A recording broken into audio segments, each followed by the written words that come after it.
저희는 살면서 기억해야 될 것들이 많이 있습니다. 당연히 뭐 생일이나 가족의 생일, 또 중요한 사람들의 생일, 그리고 결혼 기념일. 남자들이 이거 기억 잘 못해가지고 고생하는 사람들 많이 있죠. 예. 옛날 같았으면은 아마 그 전화번호도 많이 기억을 했어야 됐습니다. 요즘 같은 휴대전화가 있기 때문에 그 속에 다 있기 때문에 기억해야 되는 사람들은 아무도 없지만은 그 전화번호 같은 것도 옛날에 다 기억을 했었어야 했습니다. 살면서 새로 만나는 사람들이 있으면은 이름을 나누는데 그때 이름도 기억해야 되는데 저도 이곳에 와서 교회도 그렇고 회사 같은 게 더 많고요. 많은 사람들을 만나면서 인사를 하고 이름을 나누는데 나중에 기억을 못 해가지고 좀 곤욕스러운 경우가 간혹가다 있습니다. 그 외에도 살면서 여러 가지 뭐 가정에 있었던 일이라든가 여러 가지 뭐 아내랑 같이 있었던 일이나 이런 것들을 기억해야 되는 일들이 많이 있습니다. 제 얘기를 좀 하면은 아내랑 싸우는 경우가 있죠. 싸울 때 보면 이제 크게 싸우면 옛날 얘기까지 이제 나오는 경우가 있습니다. 그러니까 아내가 옛날에는 뭐 어땠고 뭐 이렇게 얘기를 하면은 어떤 경우에는 기억이 금방 나는 경우도 있고 가물가물 나는 경우도 있고 전혀 기억이 안 나는 경우까지도 있었습니다. 그러면 이제 또 기억 못한다고 또 이제 또 혼납니다. 또 이제. 그래서 여러 가지로 참 이럴 때 참 기억을 잘해야 되는데 그런 생각을 한 적이 좀 있었습니다. 무엇을 기억하기 위해서 사람들이 그래서 여러 가지 노력을 합니다. 달력 같은데 뭐 메모를 한다든가 중요한 날 같은 경우 그렇지 않으면 어떤 메모지 같은 거를 써가지고 잘 보이는 곳에다 쉽게 기억할 수 있게 뭔가를 놔두는 경우도 있고요. 뭐 전화기나 아니면 뭐 인터넷 같은데 어떤 칼렌더 같은데 그거 적어놓기도 합니다. 오늘 본문 4장의 말씀도 바로 기억하라는 것에 관한 내용입니다. 그래서 4장의 내용을 여러 가지 24절까지 내용이 많이 있습니다. 그런데 그 내용을 만약 한 문장으로 줄인다면 이렇게 얘기할 수가 있습니다. 요단강을 건넌 후에 제사장들이 섰던 곳에서 각 지파수대로 돌들을 취해서 그 강가 그리고 길갈에 돌을 세우고 기념하고 기억하라. 한 문장으로 요약할 수 있을 것입니다. 하나님께서는 인간은 망각의 동물입니다. 그래서 하나님께서는 잊어버릴 것을 아시고 이렇게 기념할 수 있는 돌들을 쌓게 하신 것입니다. 그래서 6절에 보면은 후일에 너희 자손들이 물어 이르되 이 돌들이 무슨 뜻이냐 하거든. 후손들이 물어보면은 어떻게 대답할 것인가. 7절에 그들에게 이르기를 요단물이 여호와의 언약궤 앞에서 끊어졌나니 곧 언약궤가 요단을 건널 때 요단물이 끊어졌으므로 이 돌들이 이스라엘 자손에게 영원히 기념이 되리라 하라 하니라. 이스라엘 자손에게 영원히 기념이 되라. 즉 기념석을 만들었다는 것입니다.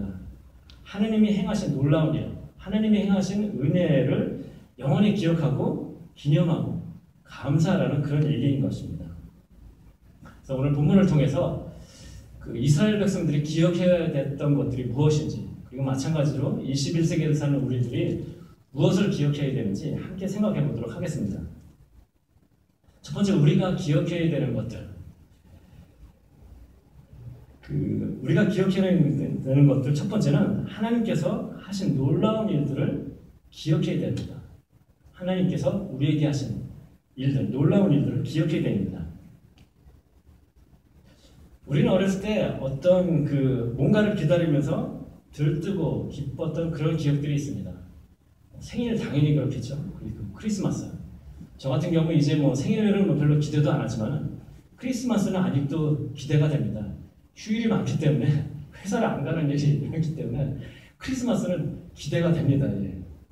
그 외에 뭐 졸업식이나 아마 결혼식 같은 것도 아마 들뜨고 기쁜 날이 될 것입니다.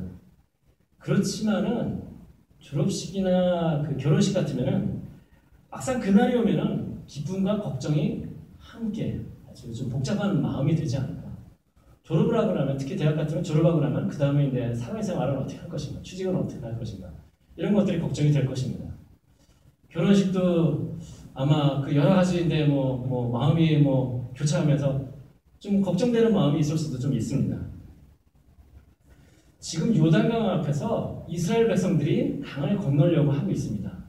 아마 이 사람들의 마음도 이런 식으로 기쁨과 어떤 즐거움이 있지만 마찬가지로 걱정되는 마음이 같이 있었을 것입니다. 이스라엘 백성들은 출애굽한 이후에 40년 동안 광야에서 헤맸습니다. 보름쯤이면 실제로 갈 수 있는 거리입니다. 사실은. 그런데 40년을 방황을 했습니다. 불순종으로 인해서 40년을 광야에서 헤맸던 것입니다. 그 기다리던 그 가나안 땅에 지금 들어가기 바로 앞입니다. 그러니까 그 젖과 꿀이 흐르는 땅 들어가기 전에 얼마나 마음이 기쁘고 그랬겠습니까?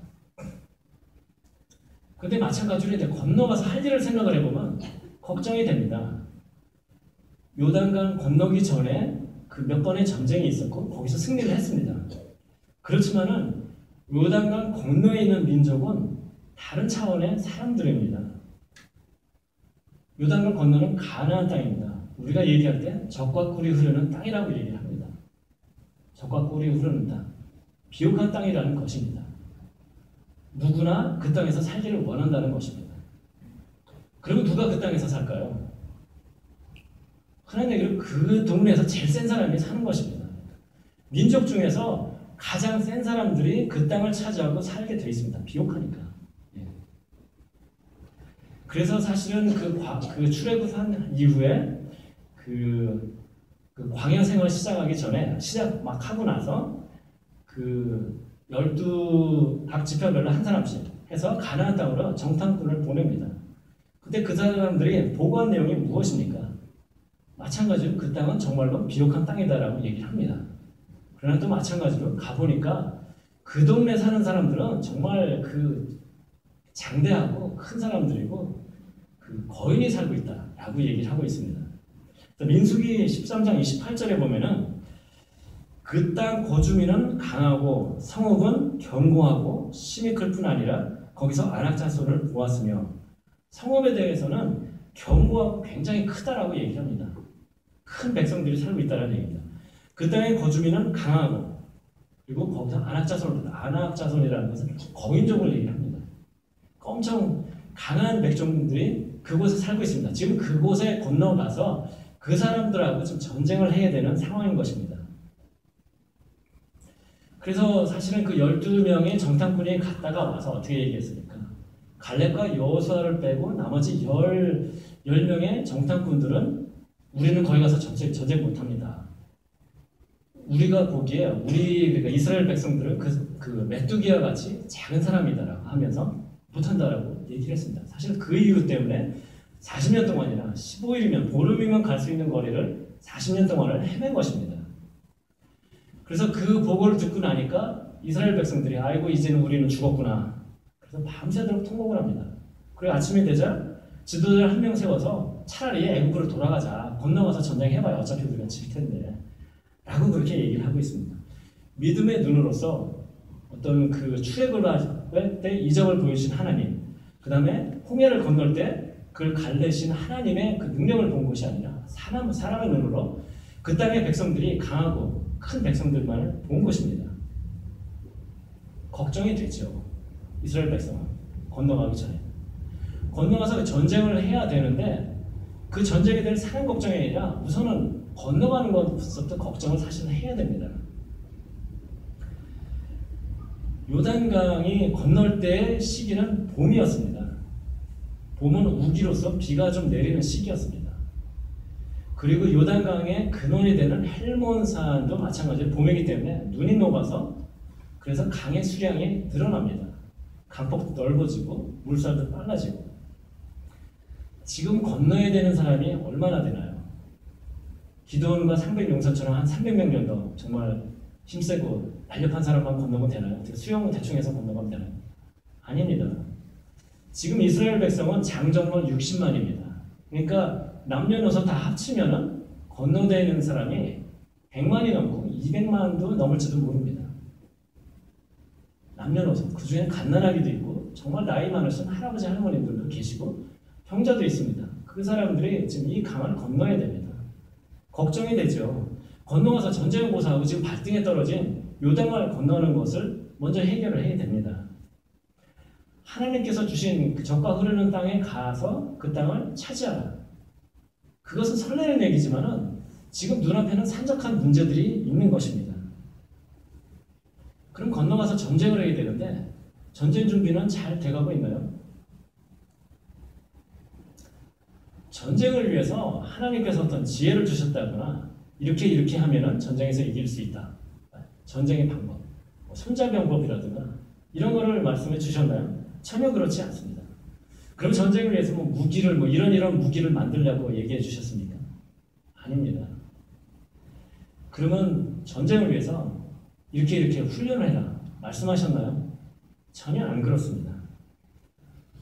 건너기 전에 전쟁 준비 차원에서 중요한 게 무엇입니까? 목사님께서 지난번 3장 할 때 얘기하신 거 기억나십니까? 성결하게 하라. 백성들을 성결하게 하라. 그게 전쟁 준비입니다. 하나님께서 명령하신. 그리고 요 다음 장에 나오는 5장에 나오는 얘기인데 그 다음에 요동강을 건넌 다음에 전쟁 준비를 하라고 하신 게 뭐냐면은 할례를 받아라. 40년 동안 광야를 다니면서 할례를 받지 않았습니까? 모든 남자들은 할례를 받아라. 할례가 뭔지 아시죠? 그리고 이 사람들은 이미 요단강을 건넌 다음입니다. 그러니까 어떤 지금 정복하고 전쟁을 해야 될 사람들과 같은 동네에 있는 것입니다.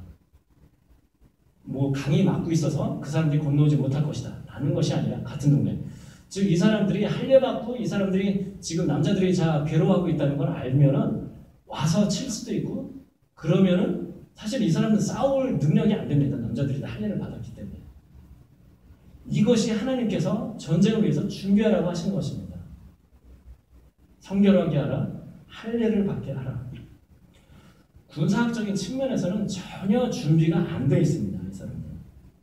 그리고 다른 민족의 눈으로 봤을 때 마찬가지로 오합지졸일 것입니다. 지졸이라고 하면은 그나마 군사를 얘기하는데 군사도 아닙니다. 사실은. 한 200만 명 가까이 되는 그냥 유랑하는 민족입니다. 아기들부터 시작했고 어른까지, 할머니, 할아버지까지 전혀 전쟁 준비가 안 되어 있습니다. 건너가서 차지할 것은 정말 기대되는 일이지만은 실질적으로 생각하려면 정말 걱정되는 일이 한두 가지가 아닙니다. 자, 그러면은 이런 상황을 봤을 때 그 동네 사람들은 어떻게 지금 생각하고 있나요? 그러니까 막상 여리고성에 있는 사람들이라든가 가나안 땅에 있는 사람들 기억나십니까? 여호수아서 2장에서 정탐꾼들이 다시 가서 정탐을 하고 기생 라합이 그들을 숨겨주고 한 그 얘기 기억이 나십니까? 그때 기생 라합이 정탐꾼들에게 이런 얘기를 합니다. 우리가 간담이 서늘하게 됐다. 당신들 때문에. 제가 좀 전까지 얘기했죠. 이 사람도 전혀 준비가 안 된 사람들입니다. 그런데 당신들 때문에 우리가 간담이 서늘하게 됐다라고 얘기를 합니다. 왜 그런가요? 여호수아서 2장 9절 10절에 보면은 이렇게 얘기를 합니다. 라합이 하는 얘기입니다. 말하되 라합이 얘기합니다. 여호와께서 이 땅을 너에게 주신 줄을 내가 아노라. 여호와께서 주신 것을 내가 안다라는 것입니다. 당신들이 문제가 아니라 여호와 하나님께서 있는 것을 인정을 하는 것입니다. 지금 이방 백성들도. 그 다음에 계속해서 우리가 너희를 심히 두려워하고 이 땅 주민들이 다 너희 앞에서 간담이 녹노니 이는 너희가 애굽 땅에서 나올 때 여호와께서 너희 앞에서 홍해물을 마르게 하신 일과 너희가 여던 서쪽에 있는 아모리 사람의 두 왕 시온과 오게게 행한 일 곧 그들을 전면시킨 일을 우리가 들었습니다. 즉 이 사람들은 하나님이 그 뒤에 있다는 것을 알기 때문에 걱정을 하는 것입니다. 두려워하는 것입니다. 그 사람들은 압니다. 이 사람들은 그냥 온 가족 데리고 다니는 유랑하는 민족이기 때문에 이 사람들 자체가 능력이 없다는 것은 딱 봐도 견적이 나오는 아는 상황입니다. 그렇지만 이 사람들은 들은 얘기가 있습니다. 이 민족을 통해서, 이 능력 없는 민족을 통해서 하나님께서 어떻게 하셨는지를 들어서 알고 있는 것입니다. 40년 전에는 홍해를 가르게 하시고 바로 전에는 능력도 안 되는 민족이 요단강 동쪽에 있는 백성들하고 전쟁을 해서 이겼다는 것을 들어서 알고 있습니다. 그것 때문에 우리가 두려워 떨고 있다라고 정탐꾼들에게 얘기를 해준 것입니다. 라합이. 그 동네 사람들, 가나안 백성들이 두려워했던 것은 이스라엘 백성 자체가 아니라 하나님, 이스라엘 백성 뒤에 있는 든든한 떼구로 있는 하나님을 두려워했던 것입니다. 바로 그것을 기억해라라고 오늘 성경 말씀을 얘기하고 있는 것입니다. 사람은 잘 까먹는다고 얘기를 했는데 사람의 또 다른 경향은 뭡니까? 자기 자랑하는 것이죠. 네. 프라이드가 많습니다. 자기 자랑을 합니다. 그래서 아마 이런 식으로 기억하라고 하지 않으면 나중에 아마 사람들이 그렇게 얘기할 겁니다. 우리가 어찌어찌 해가지고 강도 건너고 그 다음에 그 사람들하고 전쟁을 하고 그래서 결국은 가나안을 정복을 했다. 자기가 잘했다라고 얘기할 가능성이 있습니다.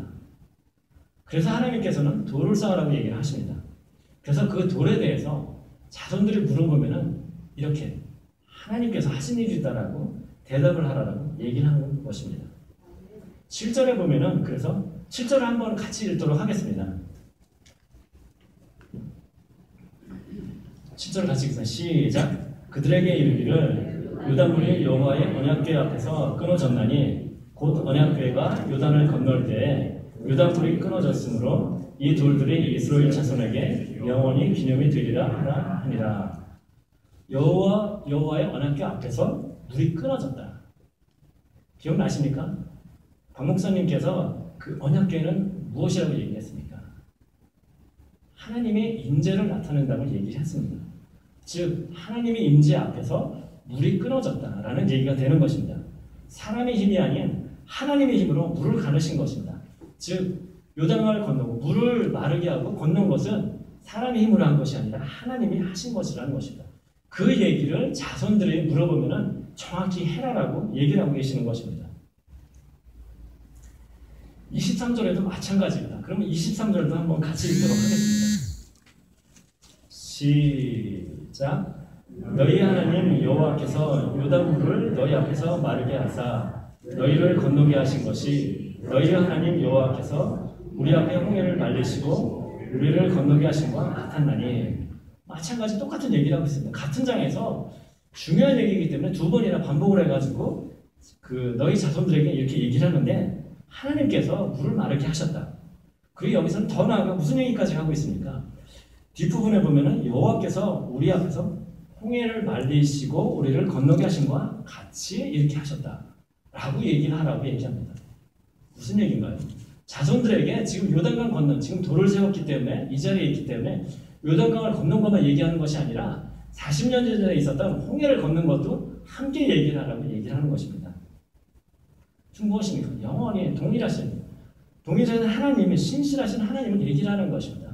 40년 전에 홍해가 앞을 막고 있고 뒤에서는 애국 군대가 쫓아왔을 때 그런 어렵고 힘든 시기 때 하나님께서 홍해를 마르게 하시고 건너게 하신 것과 같이 마찬가지로 요단강 앞이 막고 있을 때 정복하러 가야 되는데 막고 있을 때 하나님께서 마르게 하시고 건너간 것과 같이 그런 신실한 하나님 40년 전에도 은혜를 주시고 기적을 보이시고 함께 하셨던 하나님께서 요단강을 했었던 것 같이 그러면 앞으로 만일 자손들에게 얘기할 때도 마찬가지로 얘기할 수 있을 것입니다. 신실하신 하나님께서 우리가 어려운 일이 있을 때 계속적으로 우리에게 은혜를 주시고 어려움을 헤쳐나갈 수 있도록 해주실 것이다 라고 우리가 믿을 수가 있다는 것입니다. 이 돌들을 통해서 그리고 이 성경을 읽으면 우리가 기억해야 되는 건 하나님께서 우리에게 행하신 놀라운 일들을 기억해야 되는 것입니다. 우리 인생은 하나님께서 인도하십니다. 그래서 하나님께서 인도해 주시고 보여주셨던 그 놀라운 일들을 기억해야 되는 것입니다. 때로는 어렵고 힘든 일을 지날 때가 있습니다. 그럴 때 우리는 은혜를 주신 하나님 그리고 하나님께서 어떤 것을 해주셨는지 그 내용을 기억을 하면서 그 신실한 하나님께서 우리를 지켜주시고 우리를 도와주시고 이루어주실 것을 믿어야 하는 것입니다. 능력의 하나님께서 함께 하실 것을 믿어야 하는 것입니다. 우리는 때로는 살면서 또 여러 가지 의심의 마음이 들 때도 있습니다. 신앙적으로 좀 다운될 때도 있습니다. 그럴 때도 마찬가지로 과거에 하나님께서 나에게 해주셨던 그 놀라운 일들을 기억을 하면서 그걸 되새기면서 우리는 그 신앙을 회복할 수 있을 것입니다. 우리가 기억해야 되는 것 첫 번째는 하나님께서 우리에게 행하셨던 놀라운 일들을 기억해야 되는 것입니다. 두 번째 우리가 기억해야 되는 것은 우리 자녀들에게 신앙교육을 해야 되는 것을 기억해야 되는 것입니다. 우리는 자녀들에게 신앙교육을 제대로 바르게 해야 되는 것입니다. 6절에 보면은 후일에 너희 자손들이 물어 이르되 이 돌들이 무슨 뜻이냐 하거든. 자녀들이 물으면은 그 다음에 7절에 이렇게 대답하라고 얘기하고 있습니다. 21절에도 마찬가지 똑같은 얘기가 비슷한 얘기가 나옵니다. 후일에 너희 자손들이 그들의 아버지에게 묻기를 이 돌들은 무슨 뜻이나이까 하거든. 자손들이 물어보면 그 후에 이렇게 저렇게 얘기를 하라고 얘기를 하고 있습니다. 지금 여호수아서 4장은 그 4장 6절 7절 그리고 21절부터 24절 4절에 걸쳐서 정확히 자손이 물어보면 이렇게 대답하라 라고 2번에 걸쳐서 반복을 하고 있습니다. 중요한 것, 자손들에게 가르치는 것이 중요하다는 것을 강조하고 있습니다.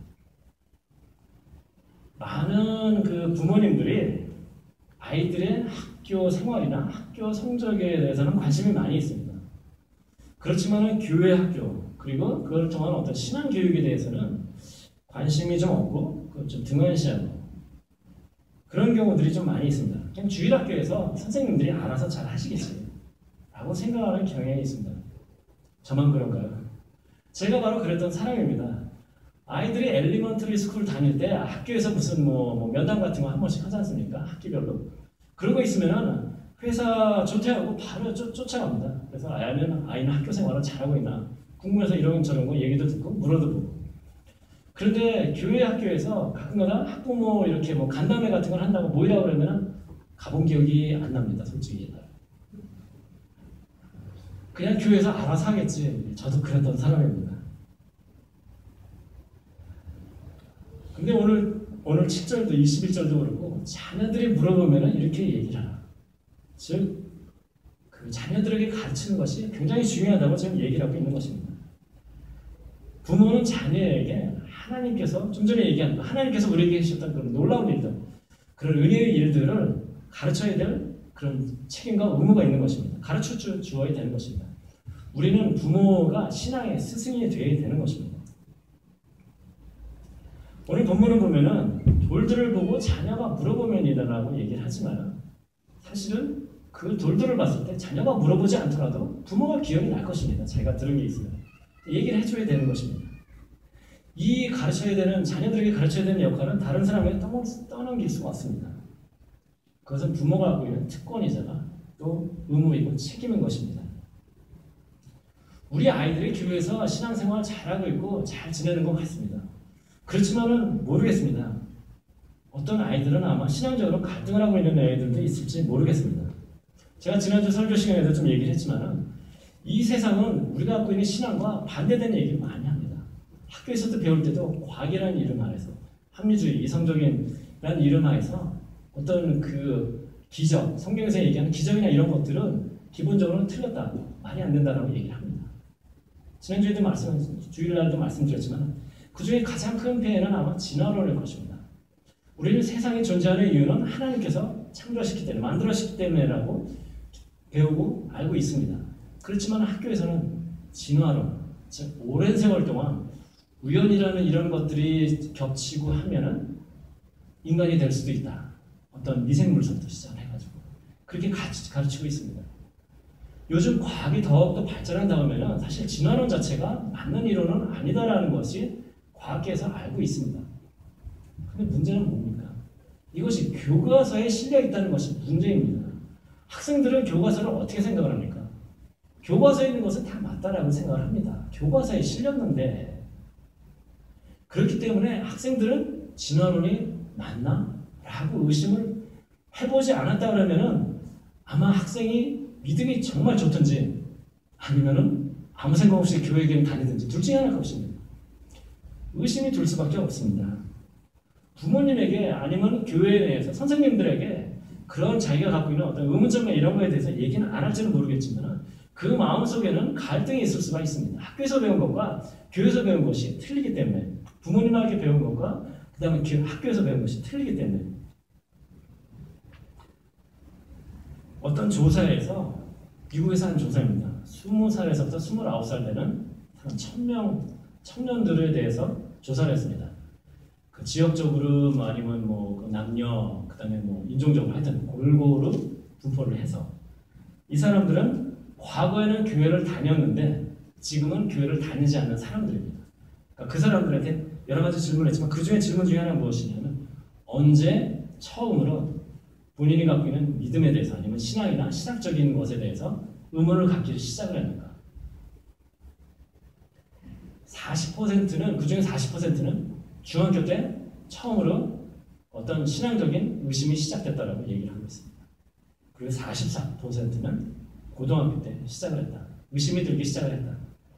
11%는 대학교 때. 그리고 또 다른 질문은 그러면 언제 교회를 떠났느냐? 안 다니기 시작을 했느냐? 반대로 얘기하면 언제까지 교회를 다녔느냐? 그 95%의 사람은 중학교 때까지는 다녔다라고 얘기를 합니다. 40%가 중학교 때 의심을 시작을 했는데 그 중에 95%는 그래도 중학교 때까지는 교회를 꾸준히 잘 나갔다라고 얘기를 하고 있는 것입니다. 고등학교도 마찬가지 내용이 나오고 있습니다. 즉 이 조사는 무엇을 얘기하냐? 우리의 자녀들이 중학교에서부터 많은 학생들이 의심을 시작하기 시작했다는 것입니다. 고등학교 때 대부분의 학생들, 이 통계를 기준으로 하면 84% 정도의 학생은 이미 고등학교 때 돼서 의심이 시작됐다라고 얘기를 하고 있습니다. 아직 교회는 나오지만 우리가 많은 경우에 자녀들이 믿음에서 떠나는 경우가 있습니다. 대학 가는 경우에 그런 경우가 많이 있죠. 그렇지만 그들이 의심을 시작한 건 대학 가서 시작을 한 것이 아니라 중고등학교 때 이미 의심을 시작을 했습니다. 다만 대학 들어가서 부모님으로부터 떨어져서 살면서 교회를 안 나가기 시작하는 것입니다. 이것이 통계가 얘기해주는 미국의 젊은이들의 상황인 것입니다. 자녀 신앙교육이 중요합니다. 우리는 자녀들의 신앙교육, 부모님, 또 교회도 마찬가지겠죠. 그렇지만 오늘 본문을 통해서 우리는 부모가 자녀에게 신앙교육을 하는 것이 중요하다는 것을 알 수가 있습니다. 우리 젊은 사람들이 없다면 교회나 기독교도 미래도 없을 것입니다. 아마 유럽에 여행을 해보신 분들이 유럽에 있는 교회들을 가보면 아실 것입니다. 유럽에 있는 교회들 워낙 오래된 나라들이기 때문에 교회들이 그냥 건물 자체가 관광지입니다. 그리고 실제로 관광지로 되어 있습니다. 박물관으로 되어 있든지 아니면 관광지로 변해 있습니다. 예배를 드리는 사람 별로 없습니다. 그나마 몇 개 남아있지 않은 어떤 교회들도 대부분의 경우에는 어떤 정말 나이 많은 할머니, 할아버지들만 남아있다고 합니다. 제가 그때 회사 일 때문에 그 독일의 어떤 도시로 출장을 자주 간 적이 있었습니다. 거기에 대학교가 있고 그래서 한국 유학생들이 좀 있어가지고 한국 그 학생들이 많이 있는 교회에 가면서 얘기를 좀 들은 일이 있습니다. 어떤 학생이 어떤 뭐 독일어도 좀 배울 겸 해서 그 오전에는 그 교회가 독일 교회를 새들어서 사용을 했기 때문에 오후에 예배를 받습니다. 그래서 그 학생은 오전에는 독일 교회를 어느 한 독일 교회를 다 갔습니다. 거짓말 하나도 안 하고 다 할머니 할아버지밖에 없다고 얘기하더라고요. 그게 유럽 교회의 현실입니다. 유럽은 기독교가 기본적으로 죽었습니다. 이슬람은 정말 그 번창하고 있고요. 미국도 그 길을 점점 따라가고 있습니다.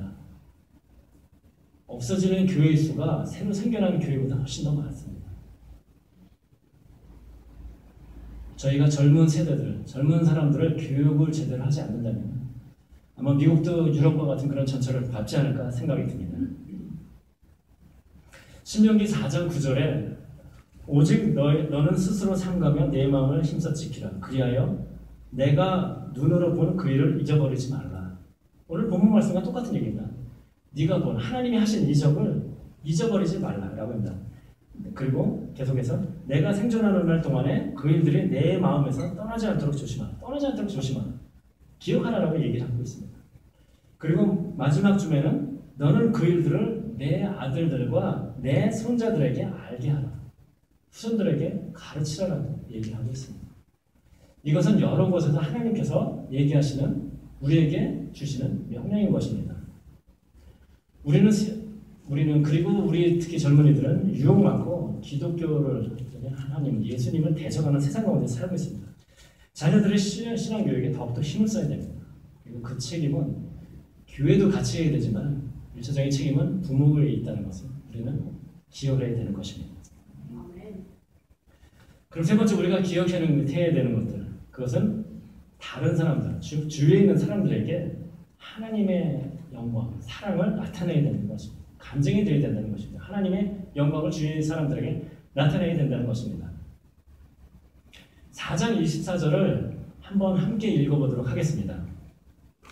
4장 24절 시작. 이는 땅의 모든 백성에게 여호와의 손이 강하신 것을 알게 하며 너희가 너희 하나님 여호와를 항상 경외하게 하려 하심이라 하라. 여호와의 손이 강하신 것을 알게 하며 누구에게 알게 하라고 지금 얘기하고 있습니다. 본문에서 땅의 모든 백성에게. 방금 전에는 그러니까 23절 좀 전에도 읽었지만 23절에는 자녀에게 이렇게 얘기를 하라고 얘기하지만 24절에 대해서는 그것이 지금 넓어지고 있습니다. 땅의 모든 백성에게 여호와의 손이 강하신 것, 하나님께서 하신 일을 알게 하라고 지금 얘기를 하고 있습니다. 그것이 우리가 기억해야 되는 것입니다. 우리가 해야 될 일 중에 하나는 하나님이 그 해주셨던 놀라운 일들, 그 은혜를 주위 사람들에게 전해야 되는 것입니다. 구약에서는 하나님께서 이스라엘 백성을 선택하시고 축복하셨습니다. 혹시 그런 생각 안 해보셨나요? 그러면은 다른 민족은 신약에서는 모든 사람이 예수님의 어떤 그 행하신 그 능력과 예수님의 그 십자가에 죽으신 복음을 믿으면 구원을 받습니다. 누구나 차별 없이. 구약에서는 이스라엘 백성만을 선택을 하셨습니다. 그럼 사랑의 하나님께서 차별하시나요? 디스크리미네이션. 미국에서 가장 금기되는 그 단어가 하나님에게 적용이 되나요? 하나님께서는 이스라엘을 통해서 다른 민족을 축복하기를 원하셨습니다. 다른 민족도 축복하기를 원하셨습니다. 그 축복의 통로로서 이스라엘 백성을 선택하신 것입니다. 마찬가지로 우리도 이 땅의 모든 백성들, 복음을 누구나 들으면 우리가 구원을 받고 하나님의 축복을 받을 수 있지만 우리를 축복의 통로로 사용하고 계시는 것입니다. 창세기 12장 1절부터 3절에 보면은 하나님께서 아브라함을 부르시면서 축복의 말씀을 해주십니다. 근데 그 여러 가지 축복의 말씀 중에 마지막 12장 3절에 보면은 뒷부분에 이런 내용이 있습니다. 땅의 모든 족속이 너로 말미암아 복을 얻을 것이라. 아브라함에게 지금 축복의 얘기를 하고 계시는데 그 맨 마지막에는 땅의 모든 족속이 너로 말미암아 아브라함을 말미암아 아브라함의 후손이 이스라엘을 말미암아 복을 받을 것이다. 하나님께서 처음부터 계획하고 계셨던 것입니다. 출애굽기 19장 6절에 보면은 19장 6절에 보면은 너희가 내게 대하여 제사장 나라가 되며 거룩한 백성이 되리라. 너는 이 말을 이스라엘 자손에게 전할지니라. 이스라엘 백성이 제사장 나라가 되어야 된다고 얘기를 하고 있습니다. 그럼 제사장의 역할이 무엇인가요? 제사장들은 죄 지은 인간들이 이스라엘 백성이 제사를 통해서 속죄해요. 그래서 하나님과 교제할 수 있게 마찬가지로 하나님이 주신 그 율법을 가르치고 즉 하나님과 인간 사이의 어떤 중간자로서의 역할을 하고 있는 것입니다. 구약에서는 인간이 하나님을 직접 만나러 갈 수가 없었습니다. 지성소 안에 하나님이 계셨고 제사장을 통해서만 하나님을 만날 수가 있었습니다. 마찬가지로 하나님께서도 제사장들을 통해서 그 하나님의 말씀을 전하시고 인도해 주셨던 것입니다.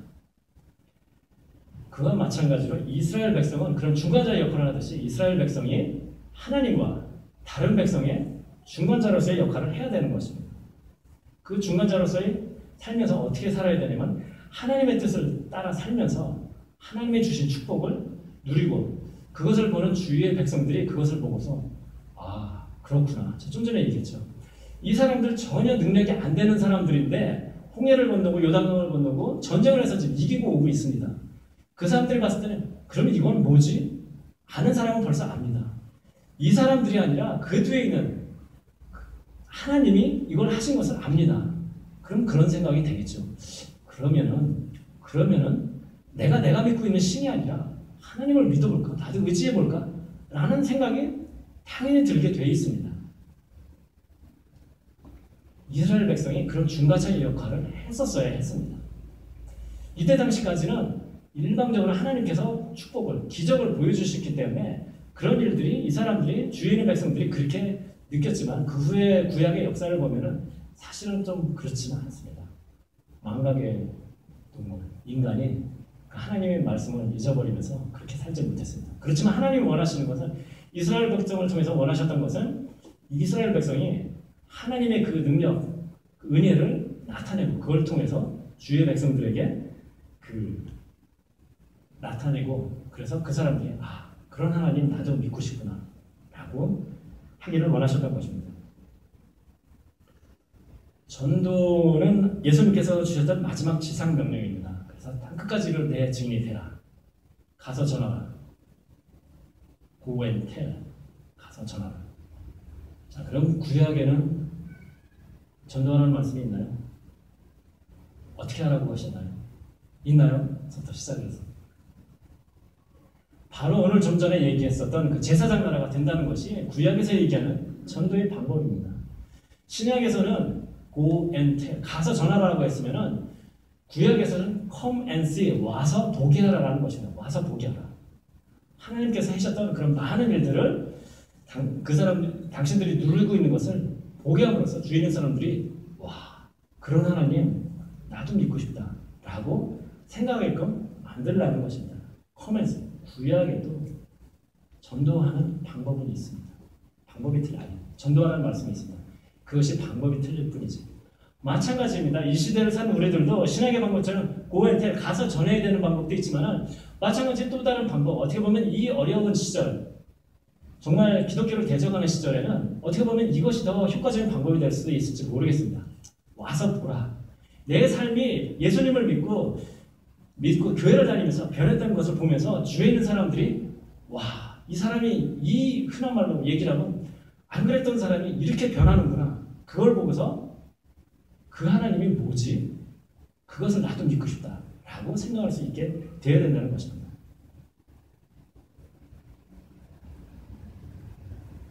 그런 것을 우리가 나타날 때 그것을 통해서 주위에 있는 사람들이 믿을 수 있게 하나님께 나올 수 있을 것입니다.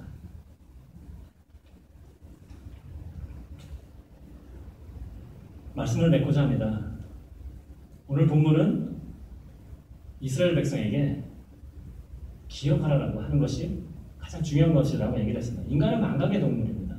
뭔가를 기억을 해야 됩니다. 제가 홍해를 건넌 그 이스라엘 백성이 불평을 시작을 했습니다. 라고 제 질문을 한번 그전 설교에서 드린 적이 있습니다. 며칠 후에 했다고 제가 말씀드렸었나요? 홍해를 건넌 백성이 불평을 시작을 했습니다. 모세에게 불평을 했습니다. 그것은 하나님께 불평하는 거나 마찬가지였습니다. 딱 3일 걸렸습니다. 우리는 잘 잊어버립니다.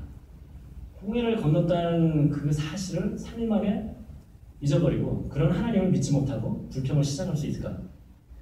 그게 인간입니다. 그래서 오늘 본문 말씀은 기억할 수 있게 해달라는 것입니다. 해라라는 것입니다. 그래서 돌을 쌓고 그것이 무엇인지 물어보면 그것을 기억할 수 있도록 가르쳐라 라고 얘기를 하고 있는 것입니다. 그것이 바로 우리가 부활절이나 성찬절을 기념하는 이유일 것입니다.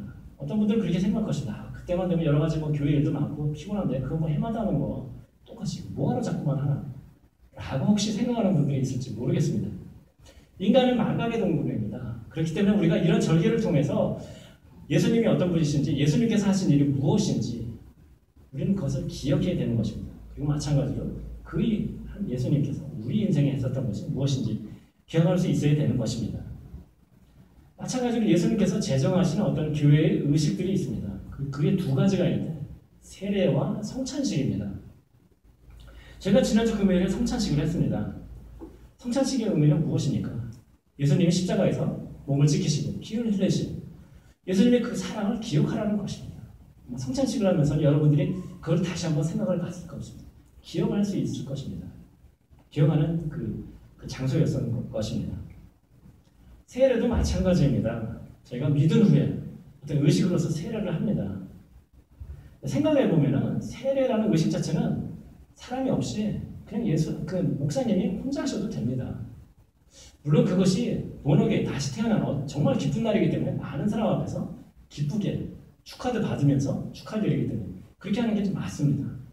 그렇지만 마찬가지로 그 세례 의식을 통해서 우리는 그렇게 생각해 볼 수가 있습니다. 나도 저 시절이 있었는데 처음 세례 받았을 때, 처음 예수님을 믿었을 때 어떤 그 은혜, 뜨거움, 감격 그런 것들을 마찬가지로 나도 기억해 볼 수 있을 것입니다. 우리는 살면서 여러 가지 의식을 통해서, 절개를 통해서 그리고 하나님께서 우리를 통해서 하셨던 많은 것들을 기억하게 됩니다. 오늘 우리가 기억해야 하는 것들을 얘기했는데 첫 번째는 예수님께서 하나님께서 우리에게 해주셨던 일, 그 놀라운 일들을 기억해야 됩니다.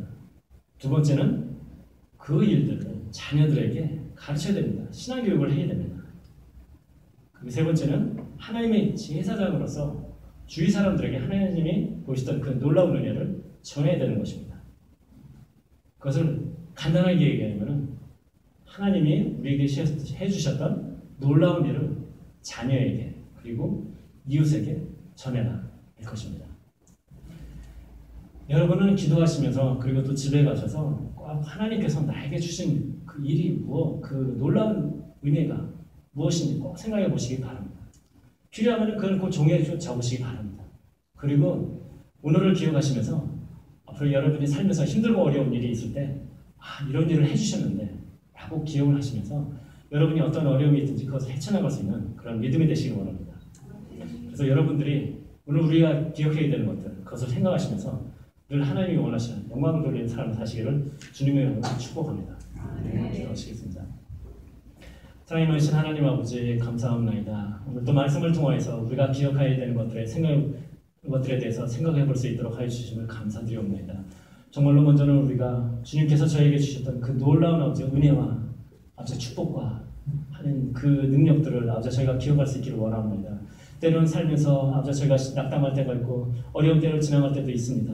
아버지 그럴 때도 주님께서 보이시던 아버지 놀라운 일들 우리 삶에서 있었던 일들을 기억할 수 있도록 하여 주옵시고 더 나아가서는 성경 가운데서 아버지 주님께서 보이시던 그 가르침들도 기억할 수 있도록 주님께서 허락하여 주시옵소서.